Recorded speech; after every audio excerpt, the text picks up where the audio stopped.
Ito, timplahan natin itong dinakdakan natin, pangpulots. So, simple lang. Hindi tayo maglalagay ng mga pampasarap na sinasabi nilang betsin, at saka kung ano-ano man. Simple lang. Konting asin lang. Konting asin. Konting-konti lang. Yan. Konting asin. Konting paminta. Tapos, lagyan natin ng ito, kakamayin ko na kasi ako lang naman nakakain eh. Yung siling pansigang, konting labuyo, sibuyas. Ako naglalagay ako ng dinikdik na luya. Ayan, pero konti lang. Ayan. Lagyan na natin 'to.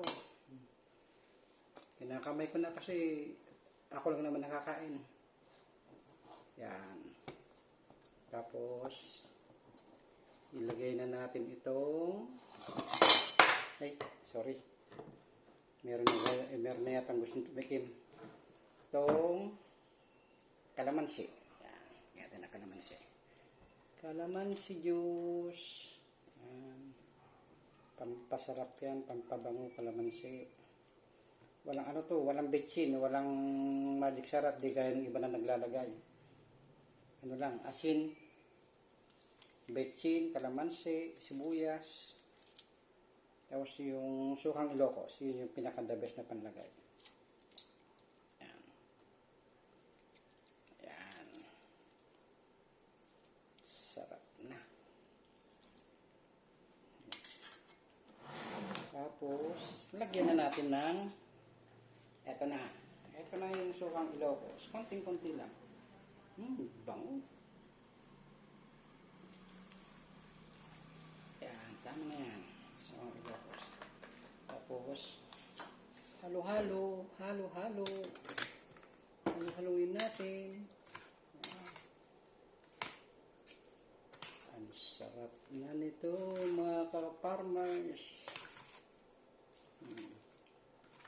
Hindi ko nilagyan ito lang ano lang to, yung mukha ng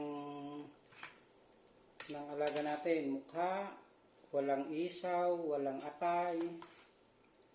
Basta yung mukha lang, yung may laman tsaka may taba-taba. Tsaka konting yung kapirasong tenga. Yan.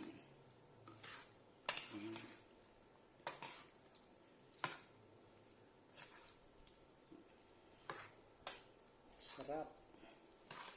Pwede ko bang tikman?